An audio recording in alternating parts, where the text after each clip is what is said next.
Sup YouTube, this is SW Supreme. I'm here with a review that that I was actually planning on filming and everything. Then a whole bunch of stuff started coming up. I got really busy. Anyways, here we go. Now, when I did the my last video, I did an unboxing for something really cool. Now, I'm pretty sure I had to label in the description that I wasn't going to do it till the next week. I never ended up recording it, so yeah. And then internet got knocked out. Like right now when I'm recording this video, my internet is not I don't have internet or cable. Long story, don't want to talk about it. Anyways, but this is going. But what I'm hoping is whenever my internet comes back, I can put this up. Really sorry for doing this really late. That was a real big accident. Anyways. But it's here, and here's what it is. The Doctor Who 10th Doctor Sonic Screwdriver. I'm sorry. I don't know why it's not getting in focus so easily. There we go. Okay. Now, the reason I have two of these is because one's defective and one actually works. Yeah. But I love this thing. This thing is freaking awesome. I don't have the packaging, sorry, but let me put it to you this way. The packaging for the thing makes it seem more like for people in America, if you go into like Toys R Us and look for a Power Rangers action figure or something like that, it looks like that kind of box. That's just the first thing that came to mind. I don't know why, but it did. Anyways, actually right now on camera it looks like the head bit is one's fatter than the other, but it's not exactly the same. Anyways, but this thing is freaking awesome. Let me just test it.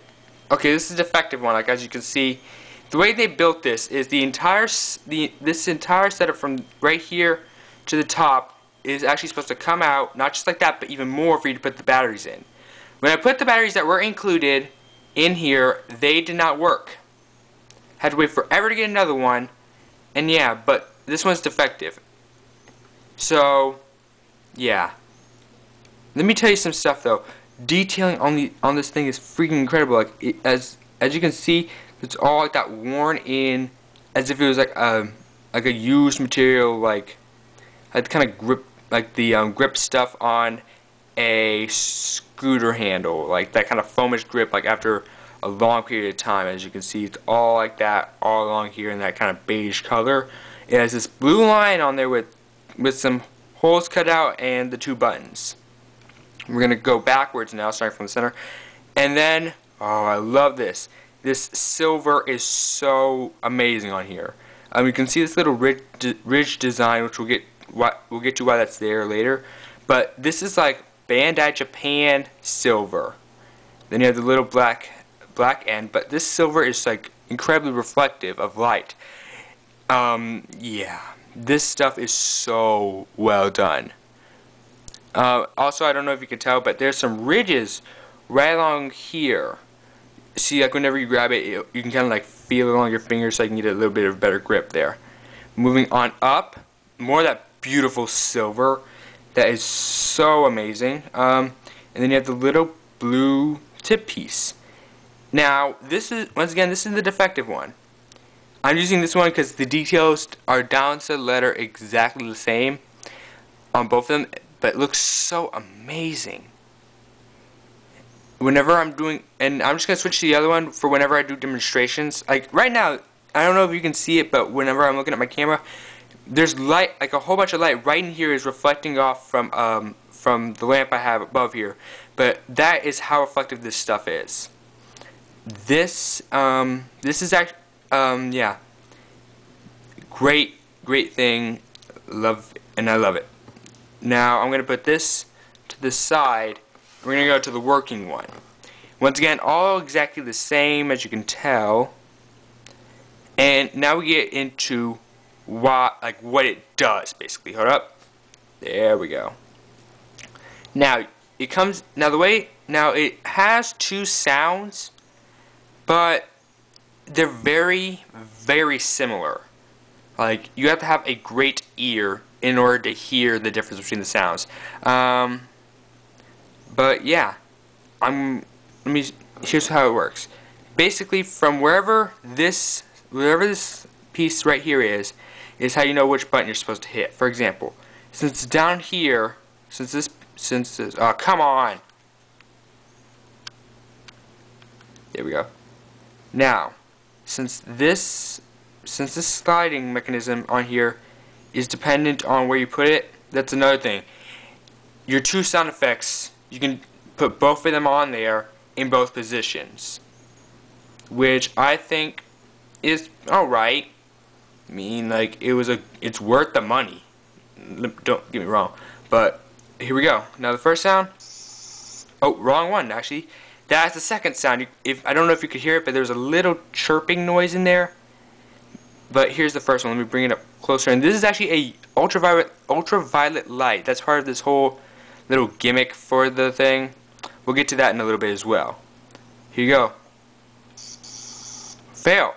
Another thing is, if you don't push down on it, like, you might feel like you're pushing it, but you have to push down like so far on it for you to get the thing out. If you like push down so far and like barely lift up, the sound will actually go away. So let me try this again. As you can see, it's pretty bright actually. It's really a bright thing. And there goes the second one. I don't know if you can hear it, but there's a little chirping noise in there. Then that's how you would do it in this, like when it's retracted like this. Then you just slide this bit up, and then let's get into some more detailing. There's actually a wire in there. I don't know if that's a true wire for the light, but it is really well done with some nice, with a little ball kind of shape here, which is actually on the real thing. If I'm not mistaken, they actually used this at one point for a prop because it's extremely durable. I'm a kind of clumsy person, and I have dropped this thing many times on tile, carpet, concrete, and it still worked perfectly. Now, since it's up here, you wouldn't hit this one because then it would just like go in and not do anything. Then you would hit this top one. If you could see, I actually activated both the sounds. My thumb barely came up, just a little bit. Yeah, it's just a little sliding mechanism right in here. Now for this back end. Now you remember earlier I was talking about why those ridges were there. Well, here's why. This entire back piece can come off. Let me explain why. Because right here, if you take this cap off, which I find it easier to hold down here and kind of twist and pull it off at the same time, it's a pen. Now, this is the regular pen. Now, the reason there's an ultraviolet light is because there's an ultraviolet pen on there. Now, this is actually starting to give off a glare on my camera, this little pen bit. But that is a regular black ink pen. So for my defective one, if I need a pen, I'll whip that out and just use that. Now, each one, so now since I have two, I have two of these. Now, let me bring it in closer. I don't think you'll be able to read that, but that says UV ink nub. So I've heard, like, people have asked me who have seen this and wanted to try and get it. They've asked me, how would you replace the pen? I'm going to answer you like this: I don't know. I got no idea, because there's like no way for you to like pull the pen off because this entire section is capped off. I would not know how you would replace this. Not at all. But all you have to do is just pull this one off, set it down, put it on the other one. Now for my defective, this back end, both the pens work. I have both of them.